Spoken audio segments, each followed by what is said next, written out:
तो भारत के द्वारा पाकिस्तानी आतंकियों को ठिकाने लगाने के लिए शुरू किया गया ऑपरेशन सिंदूर अब एक नए मोर्चे पर डायरेक्टली पाकिस्तान के लिए काल बन चुका है। दरअसल भारत ने जब ऑपरेशन सिंदूर के तहत 9 आतंकी ठिकानों को अपने घातक मिसाइल हमलों से ढेर किया तो पाकिस्तान आग बबूला हो गया और उन्होंने बिना सोचे समझे भारत पर मिसाइल और ड्रोन से अटैक करने की कोशिश की। लेकिन इसी बीच भारत ने पाकिस्तान के JF-17 और F-16 फाइटर जेट, ड्रोन्स और मिसाइल को अपने एयर डिफेंस सिस्टम से जिस तरीके से मार गिराया है, उससे पूरा पाकिस्तान हिल गया है। लेकिन जब पाकिस्तान ने भारत पर हमला करने की कोशिश करके सीधे तौर पर युद्ध की शुरुआत ही कर दिया है, तो भारत ने भी अपने युद्धपोत वाहक INS विक्रांत को फुल एक्टिव कर दिया है। और इसी INS विक्रांत से मिसाइल का हमला करते हुए पाकिस्तानी नौसेना के अड्डे और कराची बंदरगाह को निशाना बनाकर पूरी तरह से तबाह कर दिया, जिससे भीषण आग लग चुकी है। यही नहीं बल्कि INS विक्रांत द्वारा कराची में हमला करने के साथ साथ पाकिस्तान के इस्लामाबाद और लाहौर समेत कई प्रमुख शहरों में ड्रोन बरसाए जा रहे हैं। तो चलिए भारत के घातक हथियारों और उनके द्वारा किए गए पाकिस्तान पर सटीक हमले के बारे में विस्तार से समझते हैं। लेकिन आगे बढ़ने से पहले कमेंट बॉक्स में जय हिंद जय भारत लिखकर चैनल को सब्सक्राइब जरूर कर लीजिए, ताकि भारत पाकिस्तान युद्ध से जुड़ी सारी अपडेट आपको सही जानकारी के साथ मिलती रहे। देखिए, भारत और पाकिस्तान के बीच युद्ध को लेकर जो सबसे बड़ी अपडेट निकल कर आ रही है वह यह है कि एक रिपोर्ट नहीं बल्कि कई रिपोर्ट्स चीख चीख कर इस बात का दावा कर रही है कि पाकिस्तान का जो कराची पोर्ट यानी कि बहुत ही ज्यादा यूज किया जाने वाला बंदरगाह है, जिसका इस्तेमाल न सिर्फ अपनी नवल फ्लीट के लिए पाकिस्तान करता है बल्कि देश दुनिया से एक बड़े लेवल पर व्यापार करने के लिए सामानों को ले जाने और ले आने का काम करता है।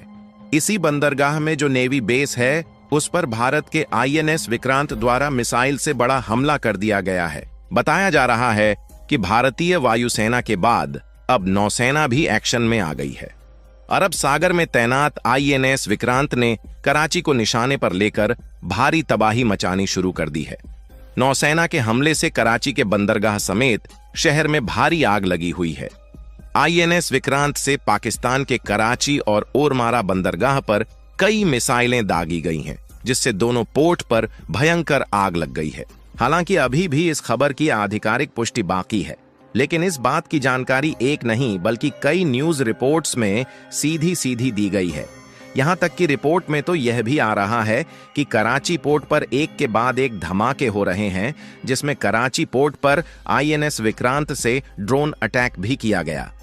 देखिए, जब भारतीय नौसेना का INS विक्रांत के साथ युद्ध में सीधे तौर पर इन्वॉल्व होने की बात हो तो चीन जैसे देश भी एक बार के लिए कांपने लगते हैं, तो पाकिस्तान तो दूर की बात हो गई, क्योंकि INS विक्रांत भारत का पहला स्वदेशी एयरक्राफ्ट कैरियर है। और स्वदेशी होने से फायदा यह है कि इसका पूरा कंट्रोल भारत के पास है और अगर कोई अचानक खराबी भी आ जाए तो उसको भारत खुद बना सकता है। और ये खुद में एक चलता फिरता हवाई अड्डा है, जो कि चलता तो समंदर के ऊपर है लेकिन फिर भी जमीन और आसमान दोनों को कंट्रोल करता है। फिलहाल की बात करें तो अरब सागर में यहीं पर कहीं आसपास इस एयरक्राफ्ट कैरियर को भारत के द्वारा तैनात किया गया है। आपको बता दें कि भारतीय नौसेना का पश्चिमी बेड़ा मुंबई से संचालित होता है। ऐसे में यह पूरी तरह से तैनात होने के साथ साथ किसी भी हमले का जवाब देने के लिए तैयार है। साथ ही पाकिस्तान पर मिसाइल और ड्रोन से हमला होने की जो बात हो रही है वह भी यही से इसी एयरक्राफ्ट कैरियर के द्वारा किया गया है।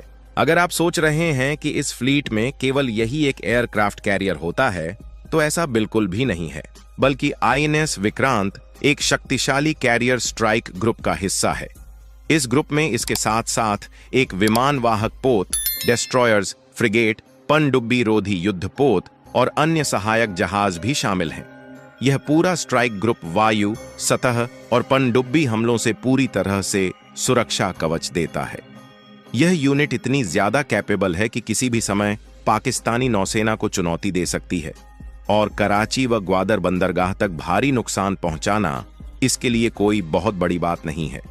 और क्योंकि यह 262 मीटर लंबा, 62 मीटर चौड़ा और 59 मीटर ऊंचा है, यानी 2 फुटबॉल मैदान के जितना यह बड़ा है, इसलिए जब ये समंदर में निकलता है तो लहरें भी रास्ता छोड़ देती हैं। और सबसे कमाल की बात यह है कि यह पूरा चलता फिरता शहर है, जहां इसमें 1700 क्रू मेंबर्स के लिए 2300 कंपार्टमेंट बनाए गए हैं। शहरी जीवन के लिए सभी सुविधाएं, डेडिकेटेड हॉस्पिटल होने के साथ साथ प्रॉपर सीवेज ट्रीटमेंट प्लांट भी लगा है, जो कि इस समय 30 फाइटर जेट और 16 ब्रह्मोस मिसाइल्स से लैश है। और लगभग 4 की संख्या में Kamov KA-31 before air warning helicopter भी डिप्लॉय है। और साथ ही वेस्टलैंड सी किंग या सिकोरस्की MH-60R पनडुब्बी रोधी हेलीकॉप्टर भी कुछ संख्या में तैनात है। जाहिर सी बात है कि जहां एक ओर भारत बड़े बड़े युद्धपोतों के साथ साथ INS विक्रांत जैसे एयरक्राफ्ट कैरियर को लेकर खड़ा है, तो सामने भले ही पाकिस्तान ने तुर्की के छोटे से युद्धपोत तैनात कर लिया है, लेकिन वह भारत की एक झटके का भी नहीं है। और वैसे भी जब भारत और पाकिस्तान के बीच मिलिट्री पावर में कंपैरिजन देखा जाए तो एक बहुत बड़ा डिफरेंट देखने को मिलता है, क्योंकि भारत जहां मिलिट्री पावर में चौथे नंबर पर है, वहीं पाकिस्तान 12वें नंबर पर। खासकर अगर नेवल पावर में पाकिस्तान को भारत के कंपैरिजन में देखा जाए तो एक झटके का भी नहीं है, क्योंकि फ्लीट स्ट्रेंथ हमारी जहां 294 है, वहीं पाकिस्तान की इसकी आधी से भी कम लगभग 114 है।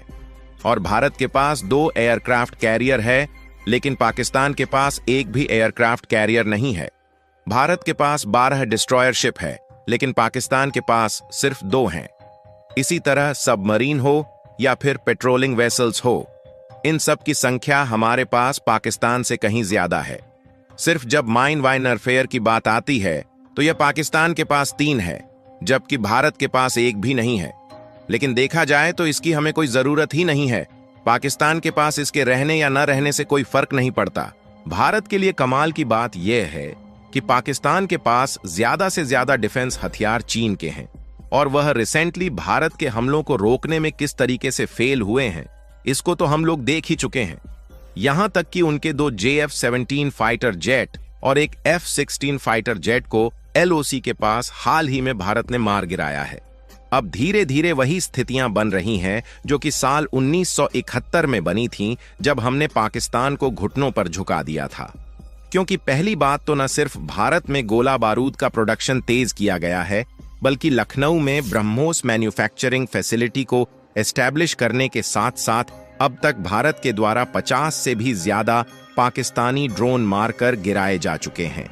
और यहीं से हमें एक सीख देखने को मिलती है कि जो लोग कह रहे थे कि भारत कुछ भी नहीं करेगा और अब अचानक पाकिस्तान के पांव उखाड़ कर रख दिया है, इसका मतलब यह था कि भारत अभी तक न सिर्फ पाकिस्तान पर हमला करने की तैयारी में था, बल्कि अपने डिफेंस सिस्टम को ही मजबूत कर रहा था कि पाकिस्तान के हमलों को किस तरीके से खत्म करना है।